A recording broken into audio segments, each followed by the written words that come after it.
I have in my possession a secret map by the planners of the New World Order. Because the global order is changing again. A new world order.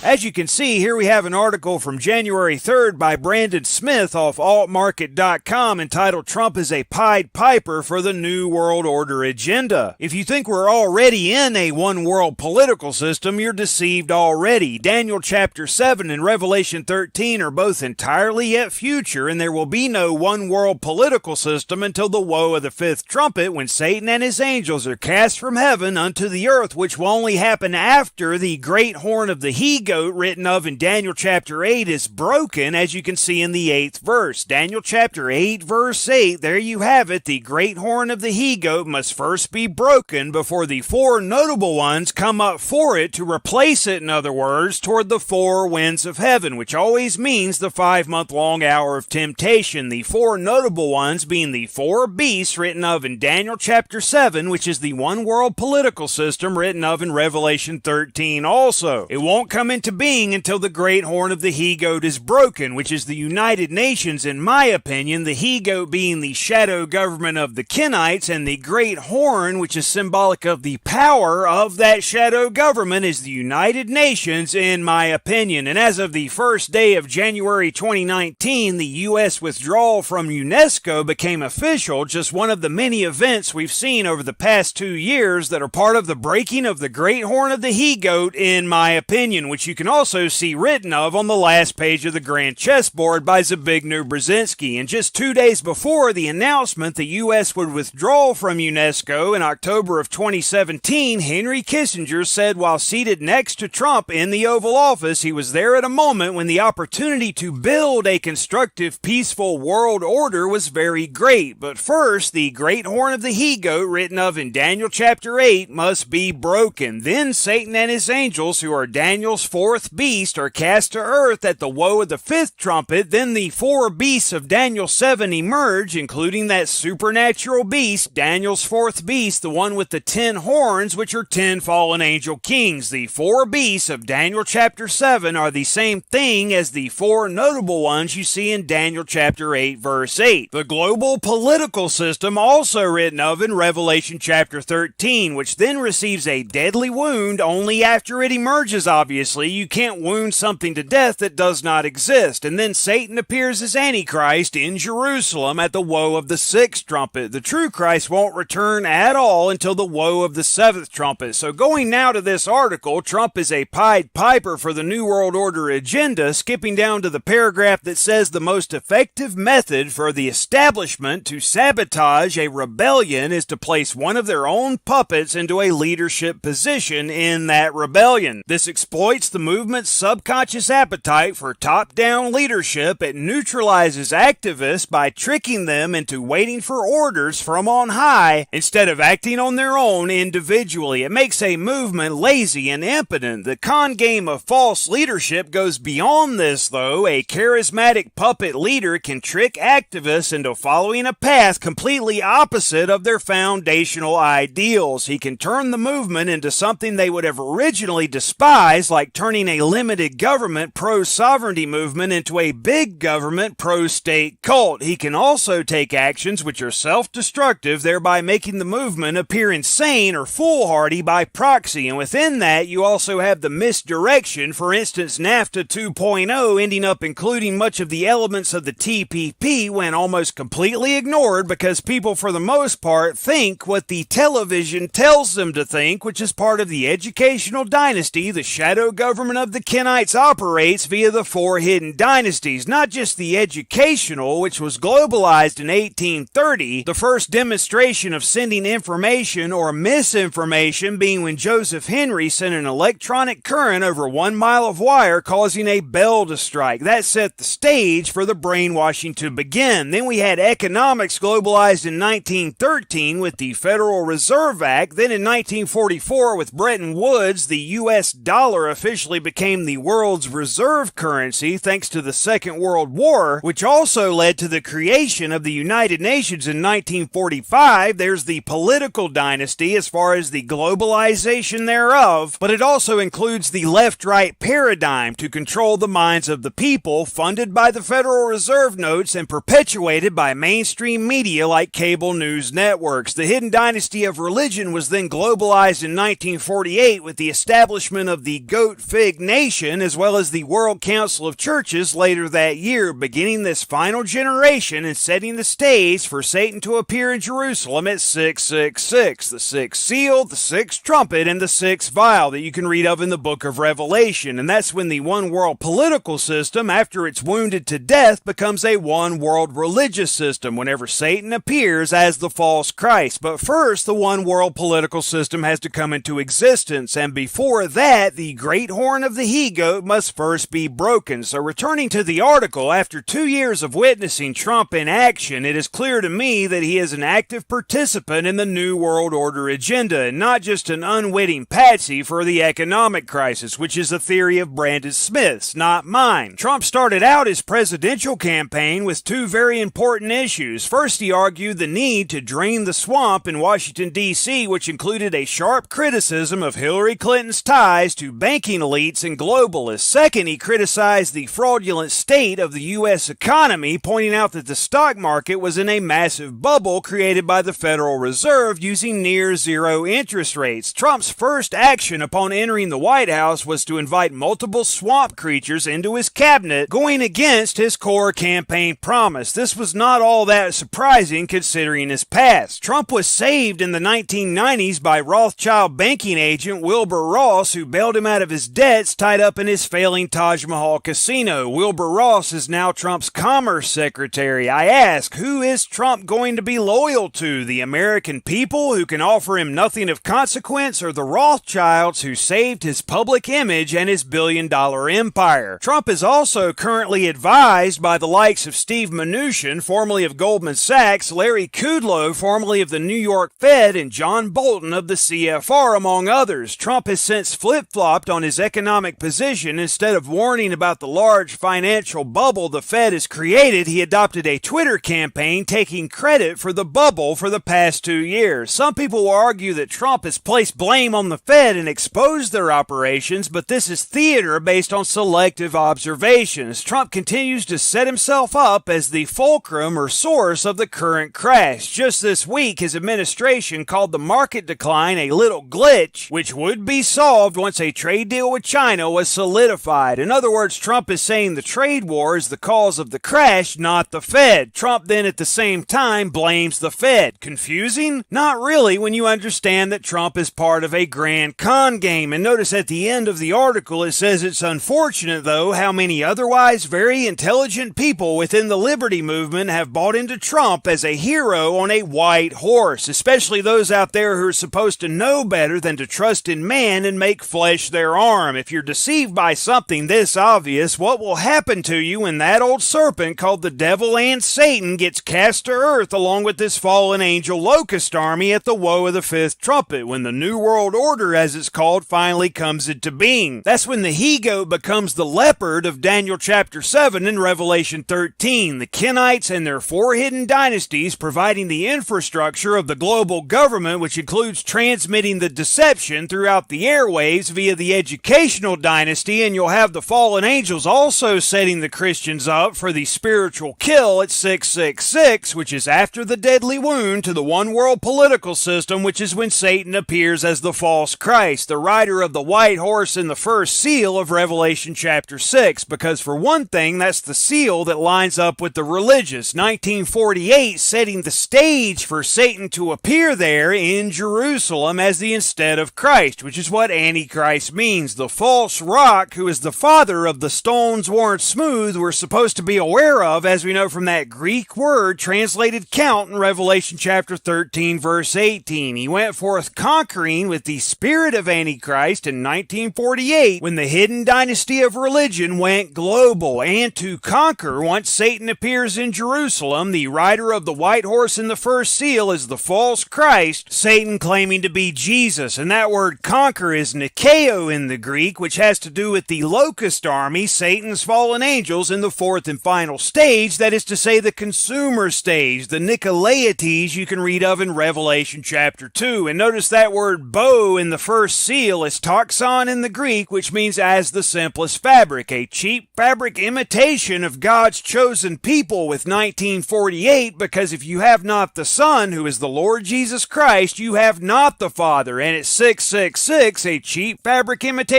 of Christ, when Satan appears as the instead of Christ, which is what Antichrist means, along with his false apostles, the fallen angels, in the consumer stage, a cheap fabric imitation of those Christ will bring with him upon his return at the seventh trumpet. So think about what you're doing and why you're doing it. Otherwise, you might just find yourself deceived into dying spiritually at the sixth trumpet, and then at the seventh trumpet praying for the mountains and rocks to fall on you and cover you out of shame when the true Christ returns. And as the true Christ says in Mark chapter 13 in the last verse, what I say unto you, I say unto all. Watch. Let me warn you, A new world order. and let me warn the nation. A new world order.